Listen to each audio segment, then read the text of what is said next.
This is the original esport racing game. This is iRacing.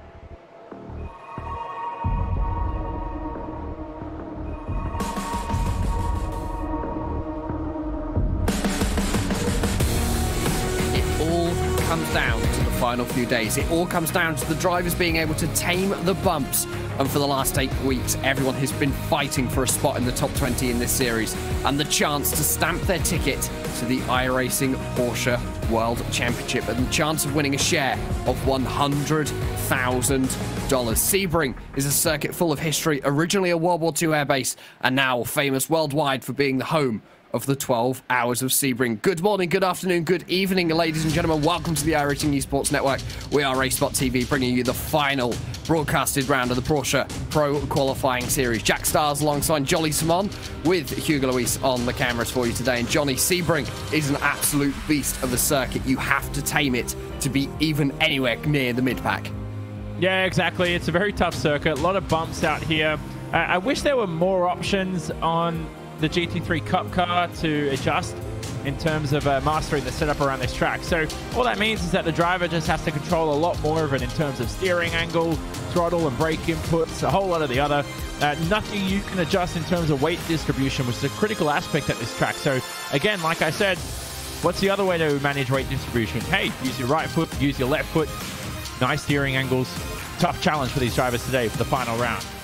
A nice warm Florida's afternoon for these drivers here today. 27 degrees Celsius in the air, which means it's 41 degrees Celsius on the track. Winds are easterly at about 9 kilometers an hour. And an air pressure, we're looking at about 103 kilopascals today at this circuit. Qualifying is currently underway for the final time in this series. Championship standings are up on your screen. Freddie Rasmussen looking pretty comfortable up at the top, with Max Benecke second. Lauren Heinrich has managed to get his way up into third in the standings. Sebastian Job, winner last time out last Saturday. He's down in 10th position, looking more comfortable now than he has all season long to get himself into the World Championship. Where it's going to get exciting, though, is between 10th and 20th, and then between 21st and 25th, because these are the drivers who won't be at risk at losing their spot in the next few days, Johnny, because they have to get it right. This isn't the final chance for these guys to get into the championship, I must point out. This will end at around midnight UK time Tuesday. Yeah, so there's still time, but this probably is the next best shot in comparison to last evening's strength of field race, which is normally, as we see every week, that Friday night race is the one that gets the most strength of field per week. This one has occasionally, for a couple of rounds, this championship been the highest strength of field. But I think for the likes of Graham Carroll in P20, he should be safe to advance through with a World Championship license. But to be honest with you, you never know. It's motor racing, Jack, and anything can happen. Graham's out here racing today, trying to stop Thomas Tatula in P21 to prevent him from promoting himself into the top 20. And that looks as though for Graham Carroll, he's done quite well. Currently qualified 10th position. Just a few more drivers out on track, finishing themselves off some laps. We're currently looking at the number 14 and switching focus to Mogar Filio in the number 18 machine for Radicals Online, hanging himself into Sunset Bend. Sunset Bend, Johnny, is really a corner which could be vital for overtaking spots, because if you can get yourself on the inside, especially in these cup cars, you've got a good chance of being able to push the other driver wide and getting yourself a position. And it's one of 3 overtaking spots. The other one is coming up at turn 1. Turn 1's not really a legitimate overtaking spot, but then after that, you could possibly make a move into 3 if you set up the driver offline into turn 1. Maybe the hairpin at turn 7, of course, as well, through the middle sector at Collier or Tower. There's a possible move looming for these drivers, but it's that Almond Straight heading into Sunset Bend, as you said, Jack, where it is the best chance for these drivers today to pull off an overtaking maneuver. It's time for everyone to get themselves down onto the grid for one final time on RaceSpot this season. We can bring you your starting grid. Pole position goes to the driver of Patrick Holtzman at 2:03.367. Alongside him is going to be David Williams. Lining up third is going to be David Norwowski. Fourth, Moritz Lohner. Fifth, Sebastian Dunkel. And sixth, Niels Koch. Tumas Tatala is going to line up seventh with Zenzo Benito eighth. Marin Cholak ninth. And Graham Carroll is going to round out the top 10. Jack Sedgwick is going to line up in 11th with Alexander Thieb alongside him in 12th. Kim Eriksson 13th, Glenn Key 14th, Mika Harpinen in 15th, and Mogar Filio in 16th. Marcus Urak in 17th, Richard Skender 18th, Daniel Bristow 19th, and Deacon Whitewood is going to round out the 20-car field at Sebring today as all the drivers get themselves down onto the starting grid. We're going to have a standing start in these Porsches. No traction control, no anti-lock braking systems. It's all down to how heavy you are going to be on that right foot off the start. The cars slowly building themselves up, Johnny, with just half a minute before we go green. Everything's getting tense. And it can bottleneck into turn one. That's the critical aspect. We've seen incidents on lap one this entire qualifying series. These drivers need to be careful here today as it really bottlenecks, as we said, into that first sector. Just 10 seconds remaining. The final few moments for these drivers to compose themselves for the final time this season. We are green at Sebring for the Porsche Pro Qualifying Series. An absolutely brilliant start by David Williams and Patrick Holtzman off the front. Everyone behind just trying to get themselves into a position. Sebastian Dunkel heading to the inside of Moritz Lohner into turn one, but Lohner's going to counteract. Everyone filing their way through. Let's avoid an incident for one final time today, boys. Everyone nice and safely through there, Johnny. Clean start from everyone, but this is where the bottleneck starts at turn number 3. Niels Koch got off the line incredibly well, but now he's got contact from the driver behind in the number 9, and that forces Koch onto his roof. Whoa, and that's contact behind as well between a few other drivers, so a domino effect there, Jack, but that came at the worst time as I said that, because Niels Koch had the most incredible start out of the top 6, and now we see Ericsson also off the racetrack with terminal damage for Black Star Racing. So we've already lost one of the Williams eSports machines. Looks as though we've lost at least one of the Black Star Racing machines as well. They were involved in a very heavy incident at the start. All 3 of them, I think, involved in that one. Back to live pictures, looking at the battle for second position between David Norwowski, looking to the outside of David Williams. Williams, this is the highest we've seen him run all season long. He's finally pulled out a good qualifying here today, and he's fighting for a podium, but Novakovsky has gone around the outside in one of the hardest places on the circuit to get up to second, and now behind Moritz Lohner, looking to try and take advantage of David Williams. And look at their lines through this last part of the final sector right now, or the first part of the final sector, excuse me. They have to widen their line, and they need to straight line these next couple of chicanes as much as possible. It looks like Williams is offline quite a bit through that middle sector. He's going to pick it up here, nail the apex, get the front end to bite as quickly as possible. But all 3 of them, well, pretty good exits there on the exit, so I guess they're all going to form up across the Ullman Straight. And down at the Ullman Straight we head into Sunset Bend. This is Moritz Lohner's one of his best chances on the circuit to try and make a pass. As you can see, everyone looking pretty good. He's looking to the inside through Sunset. Williams running wide, a little bit of contact between the 2. Williams has been pushed off to the outside. This gives Moritz Lohner a chance to run side by side down the straight, but he's got the outside line into turn number 1. Easily the harder line to take. Williams has got a little bit more of an advantage sitting to the inside. So David Williams versus Moritz Lohner, and I don't think Moritz Lohner's got enough to go through turn number 1. So he's going to have to wait, compose himself again, Johnny, and try again. Yeah, don't have a peek into the first sector. There's no overtaking spots here, so just get as close as you can to the rear end of that Coanda SimSport car. And you just want to feather the throttle here and just try to take a late apex through that corner so you can get the best run onto this next mini straight through Big Bend, rising up to 230 kilometers an hour before you jam onto the brakes there. Lohner having a peek. But, oh, it looks like Williams gone deep into the braking zone, and that's going to allow Lohner, it's going to gift Lohner a spot into the top 3. And that was very deep into the hairpin for David Williams. He's had to sit behind, so Williams has dropped down to 4th. Moritz Lohner now, who's moved himself up onto a podium finishing position, but David Williams with a counter-attack into Cunningham Bend, and he seems to have made an effect because Moritz Lohner has stuck to the outside line. However, Lohner getting a slightly better drive off the corner, which is usually seen on the outside line through that curve just there. So David Williams getting very aggressive in the VRS Guanda Sim Sport. Well, that's what he needs to do. Behind is Marin Cholak. Cholak, Johnny, he's a driver with lots of experience in situations like this. Of course, ex-World Touring Car driver, now driving for Logitech G Altus Esports. Yeah, he's racing the real world, now switched to sim racing in the esports environment.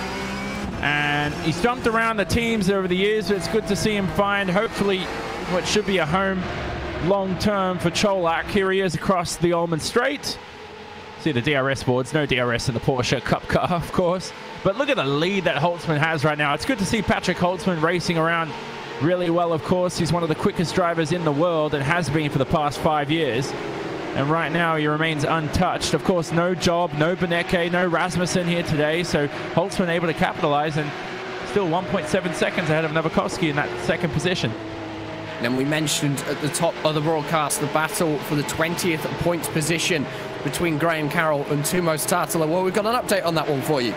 They're both in the pits. They both were involved in incidents on the first lap. Graham Carroll is out. Tartala looks like he might be trying to get back out onto track. However, the position that he's in, Johnny, won't give him enough positions to overtake Graham Carroll in the championship, I believe. So that could be big for Graham Carroll. It depends if these two want to race again this week. Biggest moves and shakers up on your screens for you, ladies and gentlemen. Niels Koch in 15th. He's down 9 positions. However, the driver with the biggest gains in the opening 5 minutes of this race, that is going to be Deacon Whitehood, currently running in 12th position. He started 20th, Johnny, so he's done a very good job of getting himself up the order. Well, he picked up the pieces from the incident between the number 9 of Dunkel and Niels Koch and the number 2. So all those drivers you see on screen right there on the left-hand side, they're all out of the race as we watch Deacon Whitehood right now. But to me, it was a very clumsy incident. I'd love to see it again if we get a shot, but I don't really care who's at fault. It was just clumsy, you know. It's an incident that shouldn't have happened, and it's something that shouldn't happen in the World Championship. Now, the thing is, you filter out those drivers who won't finish in the top 20. I think the drivers who will make the top 20, along with the top 20 from the World Championship last year, as we see the replay now, my wishes come true. We won't see these kinds of clumsy incidents. But here we ride on board from Ericsson. Let's see what happens, Jack. Yeah, into turn number 1, everything looking pretty good so far. You can see Alexander Thieb just ahead in the middle of the 3-wide situation. And the Inex driver, I believe that's Jack Sedgwick on the inside. On the brakes, everyone gets. This is going into turn number 3, 4, and 5. This little complex. This is where everything goes wrong. And you can see just behind a massive pile-up, 2 of the Black Star cars on their sides, managing to pop it down. Didn't realise that was possible in this car. Another view of this one, see how it got started. And this is just behind Marin Cholak contact with one of the Black Star cars. Didn't quite get to see the incident between Niels Koch and the driver of Sebastian Dunkel just ahead of them, though, Johnny. But riding on board with Marin Cholak, this is quite a good view of what happened. So I think, is this it? Yeah, there we go. So was it Cholak that, I'm getting a bit confused. So was it Cholak that turned around Niels Koch there in the number 2? I'm getting a bit confused because it felt like a separate incident. I swear I saw Dunkel in the red car collect Niels Koch. Niels Koch will be around the outside here at turn 1. He has a pretty good start. Are we following Dunkel in the red? I believe it was Marin Cholak who took out Tumos Tartala in the Black Star car. Yeah. But it was Sebastian Dunkel just a little bit further on who took out Niels Koch the next corner, and that's something which we did see a replay of in the end of, and I believe just there we're a little bit too late to see it. There we go. We might have another view of it now. Running on board with Sebastian Dunkel, we can see to the outside should be Niels Koch. There he is. Oh, there's the contact, and it was, yeah, it just looks as though he was trying to go for a gap that was never going to exist.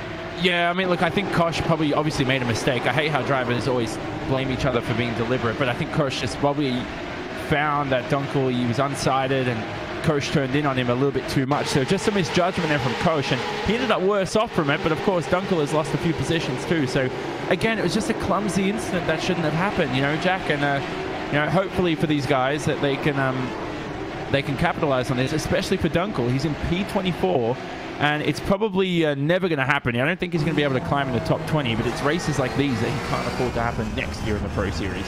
No, and Niels Koch, he's safe. He's in 7th position in the standings, so he's pretty well cemented into this one. Back to live pictures we go for you, ladies and gentlemen. We're riding back on board with Marin Cholak in the number 5 machine, still trying to chase down David Williams. A gap of around half a second between these two guys as they head through Sunset Bend, but ahead, Moritz Loder in 3rd position is trying to defend from David Williams. This is allowing Patrick Holtzman and is allowing David Novakoski to just drive off into the distance now. Yeah, it certainly is. Holtzman, there he is on screen, my former teammate for about 3 months. He's really made I'm really proud of him. He's really had the past year for him has been outstanding. Just hope that he can string it together in the races, you know. That's what I hope for Patrick over the next year, and whether or not he can eliminate that sort of trend that he's given of not being able to be a good race setter. But here he is today, you know, leading this race. He's doing well. But again, it's that train, Jack, that we're talking about. Lochner, Williams, and Cholak hasn't changed in the past 5 minutes. And someone's going to have to make a move sometime soon, because there aren't any pit stops in this half-an-hour race. No pit stops. They not long enough to be able to have a pit stop in this race, really. Live timing and scoring is available for you today, ladies and gentlemen. Head yourselves over to RaceSpot.tv/live. You can track your favorite drivers throughout the start or throughout the duration of this race. And of course, currently going on another event at Sebring, the Sebring 12 Hours. That coverage is being brought to you by Will Vincent, Connery Maddock, Justin Prince and Alvin Nieves, and we'll be there for around the next 5.5 hours. But of course, I will persuade you to stay with us for the next 25 minutes so you can see the closure of this series. Because, Johnny, it's going to get exciting, I think, especially towards the end of the race. People might be taking a few more risks to try and get those positions that they do need to get the points. Yeah, certainly. But I guess, look, if you go into a race and there's no Max Benecke or Rasmussen, the strength of field isn't going to be that high. So for this race, I doubt this will be the highest strength of field of the week, but it's important for some drivers. They can still claim the maximum amount of points. Never know, Jack. Of course, you said it was Tuesday midnight. So yeah. You mean Tuesday night, which means Wednesday morning, or you mean Monday night to Tuesday? It's going to be Monday night to Tuesday morning. So the typical iRacing switch per week. Yes, it's the iRacing switch of the week. That is going to be when the series ends, and we will know for definite who the top 20 are. However, we might have to wait a little bit to find out if anyone else has got an invite, because, of course, there is the fact, Johnny, that some of these drivers from the iRacing World Championship Grand Prix series last year might not take the invite. Which I don't think they should do, but I can understand why. Those drivers are passionate about open wheelers. This isn't an open wheeler, so I can understand why some drivers wouldn't take the license. But we'd rather see that, right, Jack, than drivers take the license and not race and maintain it, which has been an issue in the past. As we see the battle here between Lochner and Williams, which is starting to heat up. Williams had a look last time out in the hairpin. See if he does it again. But at the same time, we know, Jack, that straight away a guy like Kroenke, De Jong, they're going to be insanely quick. Hutu, if he races as well, he's been quick in everything his whole career. Those are three guys that there'll be no doubt that'll be quick in the Porsche. And it is going to be interesting to see how they do. Looking backwards from Moritz Lohner now towards David Williams. Williams wasn't fast the last time round. Out of the last 3 laps, he's only been quicker than Moritz Lohner on one of them, although he's looking to me as though he's closing the gap just slightly. The gap between the two currently sitting at around 3.5 tenths of a second. That's just one bad run out of a corner for Moritz Lohner, and David Williams all of a sudden does have an opportunity to be able to make his way through, heading themselves through Bishop towards Le Mans corner. Le Mans corner, of course, Johnny, very difficult, because if you run too wide, you get out onto the grass, and with these cars, that's very dangerous, because you can very easily split yourself into a wall. Yeah, you don't want the car to understeer. That's the worst thing you want at Sebring. And considering, as we said, you can't really adjust weight distribution, only springs and toe and some other settings in the Porsche Cup car, but it's all about the right foot and lack thereof it sometimes to unwind the understeer. It's like one of those rookie mistakes drivers make when they jump in a car. They say, the car's not turning in. I keep mashing the right foot on the throttle. It's still not turning in. Well, that's why you have to release it, you know, to unwind and unload the front end. As we see Williams here getting or etching closer and closer to Lochner. I love turn 1 here as we ride on board, Jack. Look at this. You want a wide line through here. It's a long radius corner. Trying to find this little orange board to the left. It's a good little reference point. Hard to see with our infographics at the top. But Williams nails it perfectly, but so does Lochner, you know. So this is at the moment of time where you just have to keep on pounding and hoping that Lochner in that Williams eSports car makes a mistake. And last time around, the two drivers did match each other on lap times, both running 2:04 deads. The difference was 0.02 of a second between the two. So David Williams is matching times with Moritz Lohner. That's not good enough, however, for David. He needs to be able to push the car further, get himself, even if it's a 10th or so a lap, before he knows it, he'll be onto the tail. But behind, I think he's also thinking about Marin Cholak, and add into this one Enzo Benito, Johnny. We've got a four-way battle for P number 3 with 4 very, very quick and capable drivers. Yeah, and it's so odd seeing Enzo Benito in P6 in a race, because he's been winning everything lately. And he's a guy who's he's creeped in lap after lap, hasn't he? He's the only driver in the field, apart from Patrick Holtzman, who was in your 2 minutes and 3 range last lap round. So Benito is quick. So we'll see if... I rarely see someone pick off drivers one by one for position on the same strategy, but maybe Benito can prove us wrong here. I think Enzo Benito, he's one of these drivers who come into this series thinking, right, I'm not going to go for race wins, not going to go for outright pace. However, I can't see him. Oh, yes, I can. He's 12th position in the points, so he just needs a good finish today. And I think for some of these drivers, especially the likes of David Williams, Marin Cholak, that's all they want. They just want a solid finish to get the points, to make sure they can cement themselves in the championship. Because wherever you finish in that top 20, it doesn't matter. You just need to be in it. Well, let me tell you something about Enzo Benito. It is all outright pace. That guy is all about that. Nothing else. He's about speed. He's about just sort of that entertaining driver that when he's out there in the top 5, you know it's going to be a good race, no matter where he finishes. Because you get those other drivers who just take it easy. They're a lot more conservative. Benito goes flat out. Right now, we're seeing it here today, and you see we're enjoying it. You know, he's in the 6th position. They're reeling in Novakovsky up ahead. Novakovsky's lap times have been quite poor. I think he might have made a mistake last lap round, but you can see he's getting closer and closer to these guys on screen visually. And the gap between David Novakovsky and Moritz Lohner is only about 1.5 seconds. So it is slowly coming down. Last time around, Moritz Lohner was able to gain around 0.5 seconds on the driver of David Novakovsky. So Novakovsky obviously having a problem. And it could simply be something as simple as he just went a little bit deep into a corner or lost it on the power. It's very easy to do in these cars, especially at a circuit like this. But the gap between Patrick Holtzman and David Novakovsky, however, that is going out, and going out at quite an extortionate rate. You can see that David Novakovsky can't even match the times of Patrick Holtzman. So Holtzman looking very comfortable up at the front of this field as we go past the halfway stage in this race.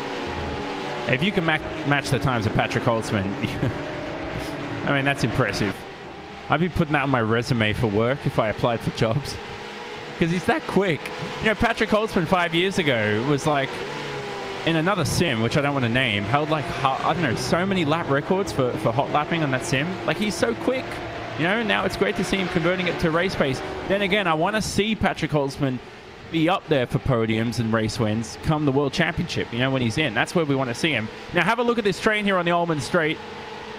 Things starting to form up. Hopefully, Alexander Thied doesn't catch this train in a good way, because I want to see these drivers start to pass each other. But I'm getting impatient, Jack, as we ride up to almost 260 kilometers an hour with the Benito. I want to see these drivers pull off a move. Come on, boys. And I think it will happen, but not for another 4 or 5 minutes yet. I think we're still in the lull in the middle of the race where some of the drivers, they'll just be wanting to make sure they're still there in 10 minutes time, because that's when the pressure is going to be most. If these guys can start closing down the gaps just a little bit more, then we'll start seeing moves. The likes of David Williams, we know he has pace. There's a reason why he qualified second on the grid. He is running in 4th, so he hasn't got a podium. I know that David Williams would love a podium after the run that he's had so far this championship. He has had top 10s, he's had good runs, but this is the best run he's had all season long, Johnny, and I think that'll be a great way for him to go out. We can see him just ahead, 2 cars ahead of Enzo Benito, who we're currently riding on board with. And this is the position you're in with Benito, where I don't want anyone speaking to me on the radio, and it's obviously driver preference, but you're not looking at lap times, there's no strategy involved, there's 12 minutes left. If you need encouragement to pass someone, you're not a race car driver. You don't need an engineer telling you to come on. You know, your mind right now is saying, oh, well, I'm going to make the move at the first instance, if I can, on Marin Cholak. But it's just Benito's trying, he's searching. It's just so difficult to overtake around Sebring. Like we said, Jack, there's 1 or 2 good overtaking spots. One decent overtaking spot, but very difficult to make into turn 1. The other 2 are on Sunset Bend and the hairpin. A lot of bumps, middle sectors, tight track, minimal run for error, and you know, you don't want to pick up 17 incident points too and get disqualified. So it really is a tough challenge for the final round. And we have seen drivers disqualified so far this season. It has been something that's happened. Sebastian Dunkel was disqualified, I believe it was at Motegi, about halfway into the season for hitting the 17 instant limit, and we have seen it elsewhere as well at other circuits. That really does make it clear. Just 13 drivers left racing in this race now. The retirements so far are Marcus Jarak, Tumos Tatala, Niels Kosh, actually Tumos Tatala's back out and running, however he's down in 15th position. Niels Kosh, Mika Harppinen back out as well. Kim Eriksson, however, along with Jack Sedgwick and Graham Carroll, have decided to park it. So a few drivers who are laps down, who are a long way down the order, Jolly, deciding to get back out because it could be they could get that one extra position and those vital points for the championship. Yeah. Exactly. How do you pick up 17 incident points in a race? It's easy. Off tracks and contacts. Car contacts can very quickly add up. I mean, you look at the incident we had on lap 1. 4. Some of those drivers could have come up with 8 incidents from that. That's 8. So that means you have to have another big incident. How do you... I don't understand how you pick up 17 incident points. Because it's a series like this. If you're in the rookie... what's it called? The Mazda Rookie Series? It's probably a good sign that I forgot the name of the most popular series in iRacing for newcomers. But, yeah, like, I just don't understand how you can pick up 17 incident points. Like, you know, you should be a lot cleaner. I think what I've noticed, though, watching this Pro Series so far is that it's a lot easier to make contact in these cars. I might be wrong, but I feel like in the open wheelers, drivers are a lot more cautious. Not sure if it's because they're more fragile, but it's just the nature of open wheel driving. You know, there's less door banging involved. I think it's, yeah, I probably agree with you. It's a GT car. There's a little bit more to it, which means that some drivers are going to want to be a little bit more door-to-door. And this could be where we may start to see it, because Enzo Benito is closing up to the back of Marin Cholak. Just 4 tenths between the two drivers. Not even that, 3.5 tenths at some points on the circuit. Last 2 laps, Benito has been quicker than Cholak, so Cholak is clearly just trying not to push the car too hard at this stage in the race. We're looking at under 10 minutes to go now, 10 minutes to go in the final SOF of the season, and the final big chance for these drivers to really get some vital points for the championships. If not, they are going to have to really pull their finger out if they need to get some good runs. We've already seen some drivers not have that today. So for Enzo Benito, could he get a top 5 to round off his season, get some good points, or do you think Marin Cholak is really going to put the elbows out and try and hold him off? I'm afraid if it's not happening now in a half-an-hour race, who says it's going to happen in 9 minutes' time? I just hope that that can be proven wrong. And the worst part about it is they're starting to spread out from each other quite a bit as well. Watching from on board Benito, it's so difficult to get the car turned in behind another driver. You know, he's not taking the lines he was taking back in qualifying and back during the race. He's taking early turn-ins. He's on the throttle a lot later than he would be. And it's just so difficult, especially at a racetrack like this. So I think Jack would have to come to a race of attrition, if anything, to pull off a move. Yeah, I agree. I think it is going to have to be a case of something's going to have to happen ahead for a move to happen to these cars. Just 8 minutes remaining. And of course, for those final 8 minutes, ladies and gentlemen, head yourselves over to RaceSpotTV/live for the timing and scoring, so you can see the lap time, see the gaps, and track your favorite drivers. And of course, that is something that we do love, the interaction between you and us. We do love that. And of course, still looking at this battle for third, Alexander Thiep hasn't really closed the gap so far, Johnny. He's still about 5 seconds behind this pack. We might be able to see him in the background of our shot as they all head through. But actually, for this driver, for the Poor Racing Team, he's had a good few races. And sitting in 7th position, he has got some good points for the championship now.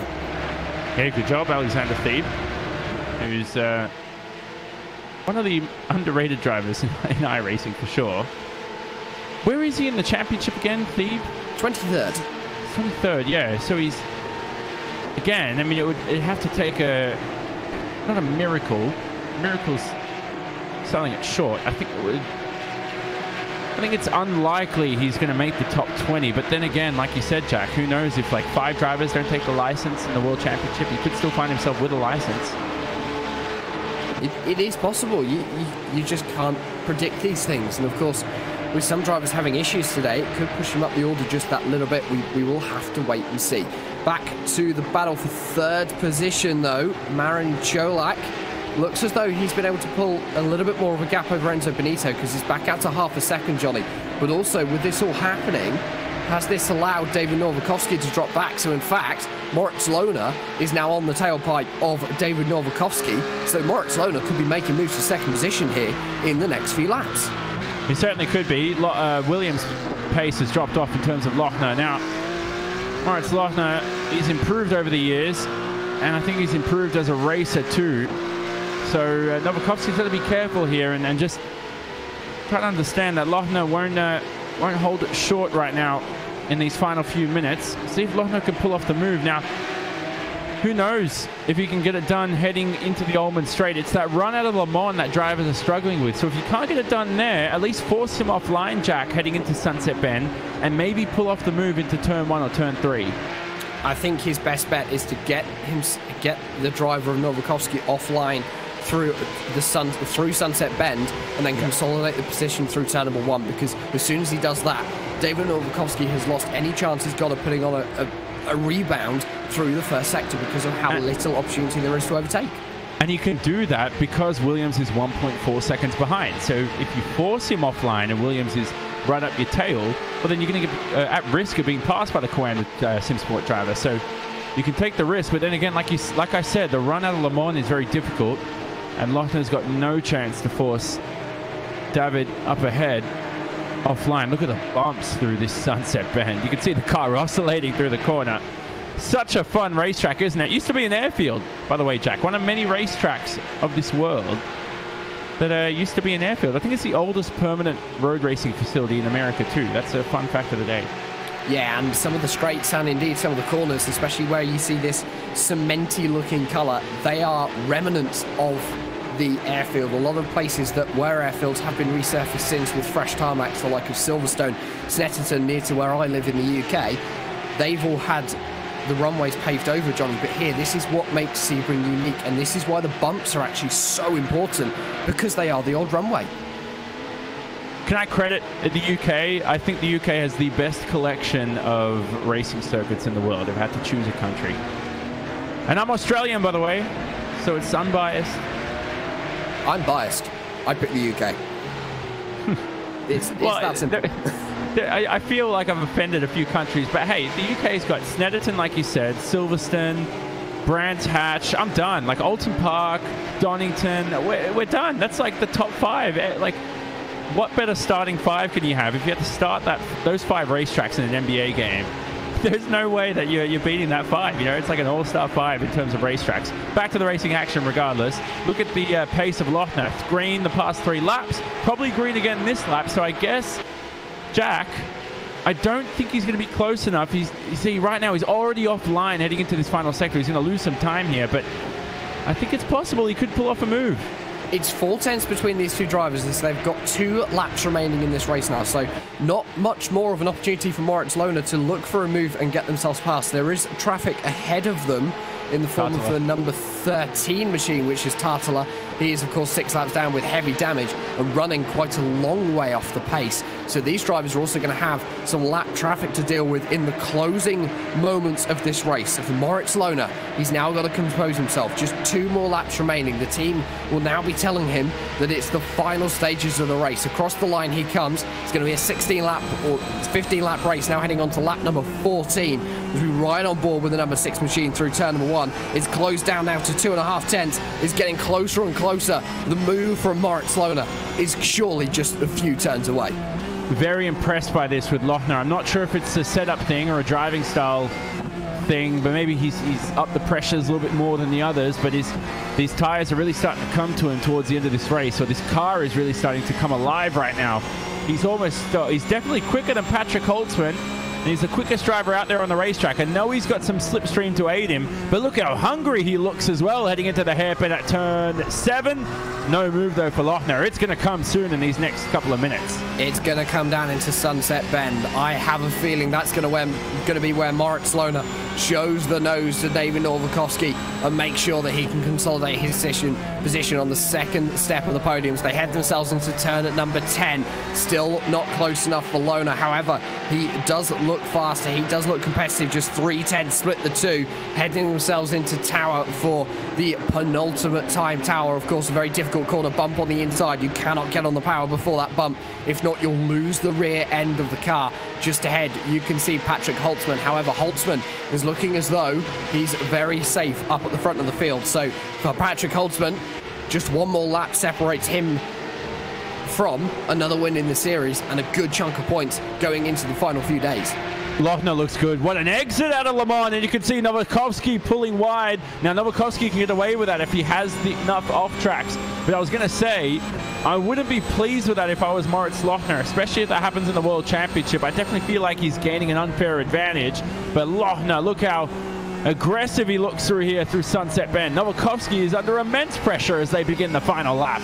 And Moritz Lona looking very good on the brakes through Sunset, was able to close the gap just that little bit more. However, it's still just 3/10 between the two. The white flag will fly this time, ladies and gentlemen. We have one lap remaining here at the Sebring International Raceway. Lona taking a much tighter line through turn number 1, which could mean that he has a good run. He's closing very slowly onto the driver of David Novakoski. Different lines through turn number 2. Through turn number 3 and 4, they'll head now towards the hairpin for one final time, the last big braking zone on the circuit, which could really be Moritz Lona's final chance.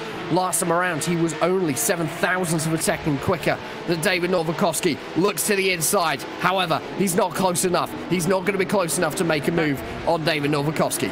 Look at Benito behind as well, forcing Cholak offline.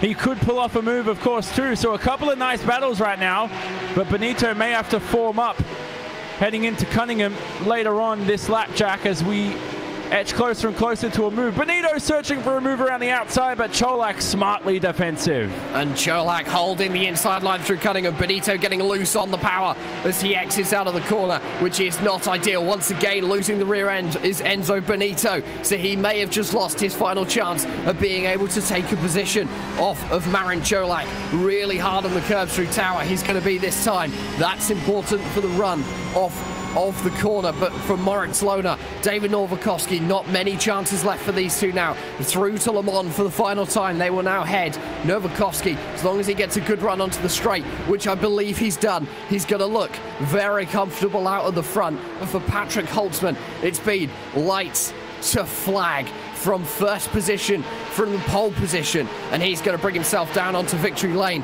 for one final time this season. Through Sunset Bend he will head. Patrick Holtzman, number 1 machine on the side of the door, started first, and he's going to finish first at Sebring to take the win. David Novakoski will hold off Moritz Lona in the closing stages of the race to bring home second position. David Williams will cross the line in 4th, and Marin Cholak doing an absolutely brilliant job at the end there, Johnny, to hold off Enzo Benito to bring home 5th. Brilliant race, brilliant ending. Good to see as we see Thebe and Glenn Key here in a tight scrap for 7th and 8th. They come across the line finally. Oh, that's Dunkel and Thebe, excuse me. Dunkel and Key, excuse me, as they get closer and closer. That's for 8th and 9th. But brilliant race, Jack. Just a bit for Holtzman. I'm not concerned, but I'm just hoping that his pace drop-off was just due to the fact that he'd sealed that win. Otherwise, I'd be concerned. If he was just backing off because he had the advantage, that's fine. You know, if he can bring a strong pace like he did earlier on. But a great race nevertheless, and a good battle between Novakoski and Lochner towards the end, but they still end up on the podium. Those guys are safe. We'll probably see them in the World Championship. Yeah, of course, there is a few days remaining in this series yet, so the positions could change just slightly from what we're going to see this afternoon. As everyone has now finished the race, we can show you the final finishing standings here from Sebring. Patrick Holtzman taking the win by 1.4 seconds over David Novakoski in second position. Moritz Lona was able to hold off, or wasn't able to attack David Novakoski enough, so he finishes in 3rd. David Williams having a brilliant run to finish off his season, going to come home in 4th. Marin Cholak 5th, with Enzo Benito not doing enough to be able to take away 5th place. He's going to come home in 6th. Alexander Thebe in 7th, Sebastian Dunkel in 8th, Glenn Key 9th, and Mo Garfilio is going to round out the top 10. 11th position is going to go to Richard Skender, and 12th to to Deacon Whitewood, and that is going to be the 12 cars which finished on the lead lap. Daniel Bristow, Marcus Jurek, Tumos Tartala, Mikko Harpinen, Niels Kosh, Kim Eriksson, Graham Carroll and Jack Sedgwick all hitting trouble during this race. Some were able to finish this one, but not all, and they were still a long way down the field. We're going to step aside for one moment here on RaceSpotTV and the iRacing Esports Network, and we will be back for post-race coverage from the final round of the Porsche Pro Qualifying Series.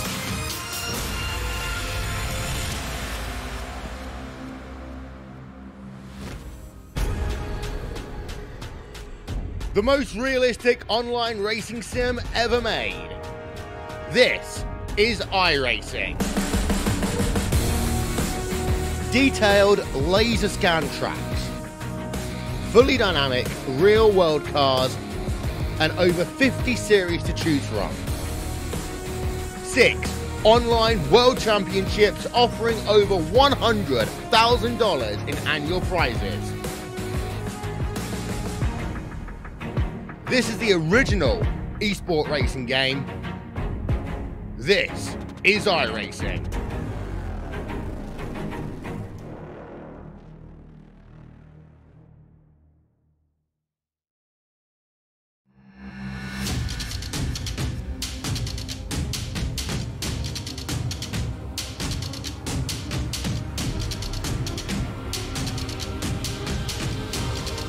It's that time of the year. The iRacing World Championships are starting up for 2019, and you can catch every single one live in full on the iRacing Esports Network. Welcome back to the Sebring International Raceway, ladies and gentlemen, to the final round of the Porsche Pro Qualifying Series. Jack Stars alongside Johnny Simon with your final finishing positions back up on your screen. And Johnny, a brilliant run today by Patrick Holtzman. He was able to bring home the bacon, head himself onto victory lane to get one last win of the series. Yeah, brilliant race from Patrick. Like I said earlier, I just really hope that this pace drop-off at the end of the race wasn't a legitimate pace drop-off. I really hope Patrick was just taking it easy, because he had some thrilling pace for this race. Now, if he can do that in the World Championship against the likes of Kroenke, De Jong, Benecke, Rasmussen, Sebastian Job, all these top talents that have shown themselves in the Porsche, Patrick Holtzman will be a force to be reckoned with come the season. And obviously, further down the field, we've seen David Williams. He's had a good run, but for Graham Carroll, we were talking about it before we went live, he had to have a good run here today to be able to consolidate himself in that 20th position, and he was caught out on the first lap. Has that brought his hopes of being in that top 20 in the automatic positions to an end? We don't know, because Tumos Tautala, the driver in 21st, also had a bad day today. Yeah, look, I think Graham's straight through, and I think he'll be okay. But yeah, I mean, it's very close to call. You know, you never know what could happen in these next couple of days. And of course, this isn't the last race of the week. We do have some more races where these drivers can claw back the points, can get themselves in a better position. The win today will promote Patrick Holtzman up into 3rd position in the championship, because Lauren Heinrich didn't race here today. So for Patrick Holtzman, not only has he got a win, he's got himself 3rd in the championship. For Marin Cholak, a good finish here is going to get himself further up the field. So's David Williams. David Williams is currently 16th in the position in the championship. Marin Cholak is 17th. So a really good run for those two drivers means that they are able to consolidate themselves a good position going into the final couple of days. And we've said this already, Johnny. Today is the last big opportunity to get that big points from a high SOF. Yeah, look, there's a 99% chance that this is going to be the last chance of the Pro Series to claim a lot of points. But as we said, you never know. You never know, as you said. Looking at the top 20, everybody there is, to me, a well-known name within sim racing. Very proud of the likes of Alejandro Sanchez. Very, to me, an unknown name in terms of, you know, I follow the open wheelers a lot more, of course, too. But a young guy, 18 years of age, he's still coming up the ranks, of course, too. He's definitely raced a lot in the local Spanish leagues. And it's these drivers, Jack, that we forget that the local leagues, before iRacing became very, very popular, it was these local Spanish leagues, these local Brazilian, local Australian leagues, all these different countries that sort of built the talent. Then they went international to these World Championship competitions. So it's good to see iRacing gives you a much more fairer shot at entering World Championship competitions. And Alejandro Sanchez has taken care of that himself. And of course, the drivers who are in the top 20 in the points carrying on from that point, Johnny, is they're from all over the world. 3 of the top 4 drivers in the points are from the DH club, so they're from Germany, Austria, and Switzerland. We've got Jeremy Bouteflou from France, Kamil Franjak and Marin Cholak. They come from Central Eastern Europe. Jared Filsell is there from Australia. And you've got some UK drivers. You've got Sebastian Job, David Williams, Graham Carroll. There's a lot of drivers in this top 20 from all around the world. This really is going to be a massive international competition spanning every continent of the globe. Yeah, Zelensky qualifying is a great cause for him. You know, he's one of the quickest drivers in the world. Obviously, his best talent is definitely in the ovals, in those stock cars in the Peak Entry Series. But Jared Filsell has been very impressive. And another Australian coming through, of course, as well. He's always been very quick in tin tops. It's his type of forte. If we do have Bathurst in the World Championship, if that's confirmed for the World Championship later on this year in 2019, look out for the Australian drivers, because all they do is spend 80% of their time at that racetrack lapping around. And we saw Filsell earlier on, Jack, at Bathurst. What did he do? Dominate.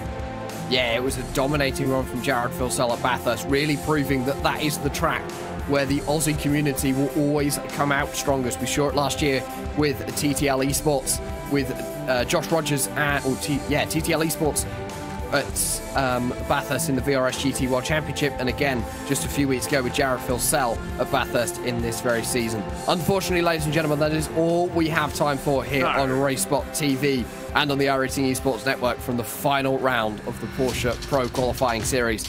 And for one final time, many thanks to everyone who gets it done here at RaceSpot. Istvan Ballau and 22trackcams.com, and of course Stefan and ATVO and Stefan Grossman with all the developments. Our overlay is designed by Andreas Werner of Andrew Device, and your lifetime historic, as always, is brought to you by Nick Thyssen. From myself, Jack Stiles, from Johnny Simon, from Hugo Luis, Will Vincent, and Connery Maddock, who brought you all the coverage all season long of the Porsche Pro Qualifying Series. We thank you very much for tuning in for the last 9 weeks to find out who's going to make their way into the iRacing World Championship with Porsche and a chance to win $100,000 from Sebring. Thank you very much for tuning in. Goodbye.